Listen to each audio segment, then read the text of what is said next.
오늘 본문은 어제에 이어서 비시디아 안디옥에서 사울과 바나바가 이들을 유대인 회당 안에 들어와서 설교하는 내용입니다. 설교의 주제는 복음이었죠. 복음의 주제는 예수 그리스도입니다. 예수 그리스도가 누구이신가? 이것을 유대인들에게 설교하고 있습니다. 그래서 32절부터 37절까지 보면 부활의 예언이 성취되었다. 그 성취한 사람이 누구인가? 예수 그리스도를 통해서 성취되었다라고 하는 것입니다.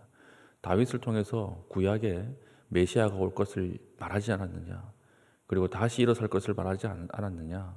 다윗은 썩고 없어졌지만 하나님께서 그의 입을 통해서 하신 부활의 메시지가 우리가 이미 성취된 시대에 살고 있다, 이렇게 이야기를 하고, 그 이름이 누구냐면 예수 그리스도라는 거예요. 38절, 39절.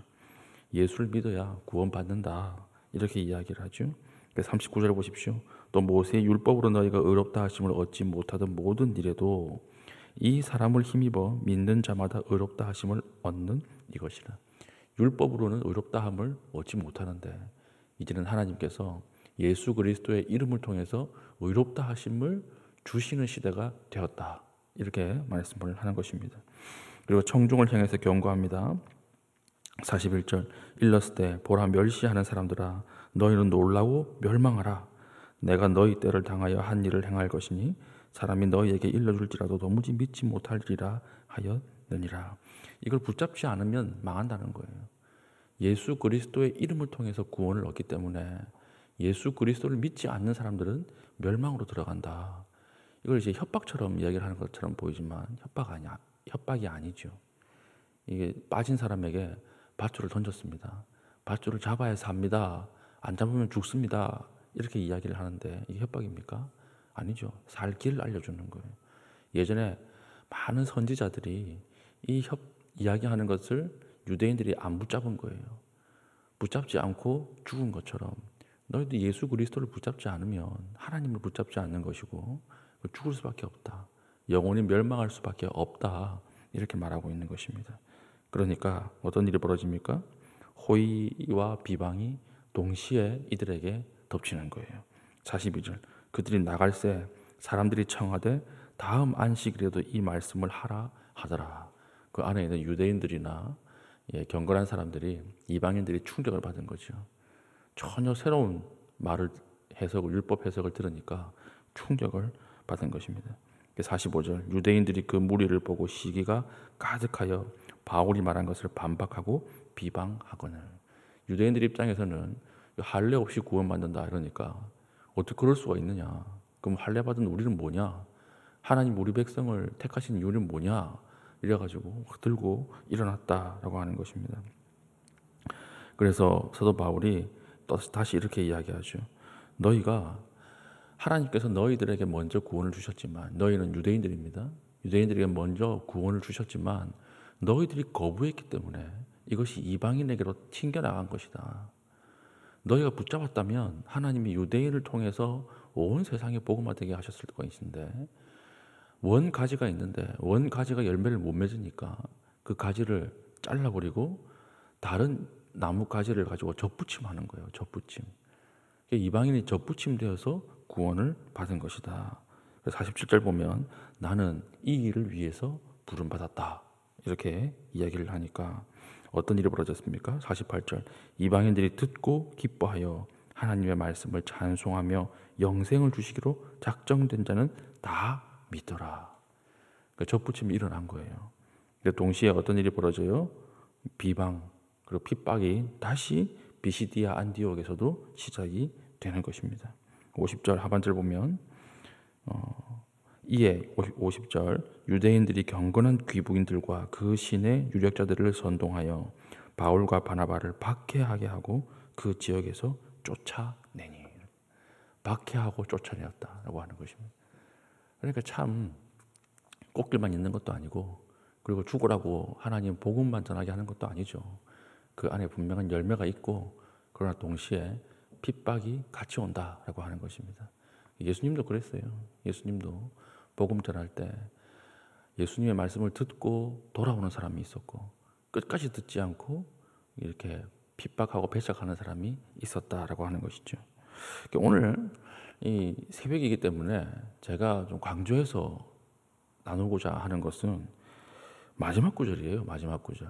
제가 어저께 하루 종일 묵상을 하는데 이 마지막 구절이 여러분들과 좀 나누고 싶은 구절이거든요. 이게 뭐냐면 핍박이 있었습니다. 배척이 있었어요. 사람들이 뭐 어떻게 했을까요? 협박했겠죠. 안 나가면 돌을 들어서 던지 죽인다. 이런 협박이 있었는지 괴롭혔어요. 근데 이들의 반응이 어떤 것인가 하는 거예요. 반응이 어떻습니까? 두 사람이 그들을 향하여 발의 티끌을 떨어버리고 이고니온으로 가거늘 복음 전하러 또 다른 곳으로 갔다는 거예요. 핍박이 있고 아픔이 있었는데 그것이 트라우마로 남지 않고 다른 곳으로 가고 52절 제자들은 기쁨과 성령이 충만하더라. 기쁨과 성령이 충만하더라. 이게 왜 어떻게 이렇게 됐을까요? 우리는 복음 전하다가 다른 사람에게 안 좋은 소리, 싫은 소리만 한 번 들어도 그게 트라우마가 되는 사람들이 많거든요. 하루 종일 마음이 무겁습니다. 그런데 사울과 바나바 일행은 그렇지 않았다는 거예요. 핍박이 있으나 없으나 그것을 보고 더 기뻐하고 더 성령 충만하였더라. 이렇게 기록을 하고 있는 것입니다. 이게 하나님의 은혜가 아닌가 저는 어저께 이렇게 생각을 했거든요. 핍박이 있지만 하나님께서 세상이 알 수 없는 큰 기쁨과 의미와 가치를 발견하게 하는 거죠. 그래서 수명으로 사는 사람이 있고 사명으로 사는 사람이 있습니다. 수명으로 살고 사명으로 산다. 무슨 차이일까요? 똑같은 시간과 똑같은 공간을 살아가지만 사명으로 사는 사람들은 오늘 나에게 일어나는 일의 의미와 목적과 가치를 깨닫고 사는 사람이에요. 수명으로 사는 사람은 그냥 알아서 사는 사람들이에요. 제가 얼마 전에 건강검진 했잖아요. 수면 내시경 하는데 수면 내시경 하기 전에 이렇게 옆 사람이랑 이렇게 상담을 하잖아요.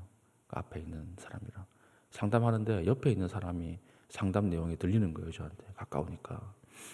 수면 내시경 하는데 자신은 비수면으로 해야 된다고 하더라고요. 얼마나 고통스럽습니까? 비수면 내시경으로 이렇게 막 관을 넣었다 뺐다 하는 게 고통스럽잖아요. 그래서 그 주사를 놔주시는 분이 왜 비수면 내시경 하십니까? 그러니까 제가 빨리 끝나고 지금 미국으로 출장을 가야 된다. 그래서 비행기를 타야 되기 때문에 좀 고통스럽지만 비수경 내시경을 해야 합니다. 이렇게 이야기를 하더라고요. 그럼 다음 주로 옮기시죠. 예약을 바꾸시죠. 이렇게 이야기하니까 다음 주에는 호주 가야 된대요. 호주에 또 가야 돼서 다음 주도 시간이 없습니다. 거의 1년의 대부분을 외국에 있기 때문에 다시 결과를 검진하러 오는 것도 힘듭니다. 이렇게 얘기하는 거예요. 제가 들으면서 처음에 어떤 생각이 들었냐면 야, 돈을 많이 벌면 뭐하나 이런 생각이 들더라고요. 돈을 많이 벌면 뭐하나 수면 내시경도 못하고 괴롭게 살아야 되는데 야, 참 이 돈이 헛되다 뭐 이런 생각을 하면서 예전에 신문 기사로 이런 기사를 본 적이 있거든요. 500만 원 이상 버는 사람은 쓸 시간이 없다 이런 기사를 본 적이 있어요. 그 말이 맞구나 이러고 이제 저는 수면 내시경을 받고 깨어나면서 다시 이제 이어지지 않습니까? 생각이 끊어졌다가 다시 이어지는데 이 생각이 나더라고요. 이 생각이 똑같은 인생을 사는데 누구는 아주 가치를 발견하지 못하고 의미를 발견하지 못하고 그냥 이런 대로 살아가는데 어떤 사람은 하나님이 정말 1분 1초가 아까울 정도로 진짜 강력하게 사용하시는구나. 진짜 잠잘 시간도 없이 이게 녹슬어서 없어지는 것이 아니라 닳아서 없어지도록 하나님이 끝까지 사용하시는구나. 이런 생각이 문득 드는 거예요. 그러면서 수면 내시경 한 제가 굉장히 인간인간 같고 나는 왜 이렇게 살까? 이런 생각이 들 정도로 이런 깨달음이 저에게 오는 것입니다. 이 차이인 것 같아요. 이 차이. 수명으로 사는 사람과 사명으로 사는 사람. 똑같은 시간을 사는데 지금 사울과 바나바 보십시오. 핍박이 있고 고난이 있지만 그 안에 계속해서 발견하는 것이 무엇입니까? 성령께서 지금 고난받는 의미와 가치와 목적을 계속 깨닫게 하시는 거예요. 그러니까 마지막에 어떻게 끝나요? 이고니온으로 가면서 기쁨과 성령이 가득하더라. 저와 여러분들이 오늘 이런 깨달음과 이런 하나님의 은혜가 있기를 정말 예수님의 이름으로 축복합니다. 똑같은 일을 해도 우리의 의미와 가치를 발견하면 우리 열심히 할 수 있잖아요. 기쁘게 할 수 있잖아요. 어떤 사람이 땅을 파세요 이렇게 얘기하니까 돈 주고 부리는 인부들이 땅을 파는 거예요. 다 파니까 다시 덮으세요. 이쪽 파세요. 이렇게 파는 거예요. 또 덮으세요. 이쪽 파세요. 또 파는 거예요. 이제 화가 나는 거예요. 왜 사람을 이렇게 똥개 올리시킵니까? 얘기하는데 그제서야 주인이 사실 지금 관이 터져가지고 도시가 물에 잠길 위기에 있다. 빨리 이걸 발견해야 여러분들이 도시를 살릴 수 있다. 이 의미를 설명해 주니까 다시 열심히 파더라는 거예요. 그러니까 의미와 목적을 아는 것이 얼마나 중요한 것이 모릅니다. 그러나 성령 안에 있을 때, 하나님의 은혜 아래 있을 때, 하나님의 목적 아래 있을 때 하나님이 주신 최고의 축복이 뭐예요? 오늘 내가 당하는 모든 일에 의미와 가치와 목적을 깨닫게 하신다라고 하는 것입니다. 그러므로 우리가 걱정할 일은 없어요. 다 하나님께서 진행하시는 일입니다. 문제는 뭐냐? 우리가 이것을 깨닫고 함께 동행할 수 있느냐라고 하는 것이죠. 세상은 과거의 일에 매이게 하죠. 세상의 관점은 항상 과거예요. 오늘은 어제의 결과예요. 이게 세상이 보는 인생의 관점입니다. 그럼 항상 주눅 들어 있어야 되는 거예요. 어제 우리가 어떻게 살았습니까? 실패했거든요. 어제 우리가 넘어졌거든요. 그 넘어진 결과로 오늘이 시작된다 그러면 얼마나 비참합니까? 그런데 예수님은 그렇게 얘기 안 했잖아요. 오늘이라고 하는 시간은 미래에 있을, 내일 있을 하나님의 영광을 준비하는 시간이다. 이것은 우리의 관점을 과거에서 미래로 옮기는 것입니다. 오늘 왜 하나님 우리에게 하루를 주셨느냐? 내일 하나님이 준비하고 계신 일이 있는데 그 일을 미리 준비하기 위해서 오늘을 주셨다라고 하는 것이죠. 오늘은 목적이 있어요. 유명한 책 이름처럼 목적이 이끄는 하루라고. 오늘 우리에게는 하나님의 계획과 목적과 뜻과 의미가 있다라고 하는 것입니다. 아무렇지 않게 그냥 흘러가는 시간이 아니라는 것입니다. 그래서 요한복음 보면 맹인에게 어릴 때부터 태어날 때부터 맹인된 자에게 이 사람이 맹인된 것은 미래에 하나님이 계획하신 영광을 이루기 위해서 맹인된 것이다. 오늘 맹인된 거라는 거예요. 그러니까 목적과 관점이 항상 미래에 있다라고 하는 것이죠. 우리도 마찬가지입니다. 환난 가운데 기뻐할 수 있어요. 왜 기뻐할 수 있습니까? 환난은 인내를 낳고 인내는 연단을 낳고 연단은 소망을 낳는 줄 우리가 알기 때문에 그렇습니다.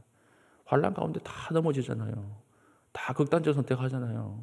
그런데 왜 환난 중에 더 소망이 강해지죠? 오늘 마지막 기쁨과 성령이 충만한 결과예요.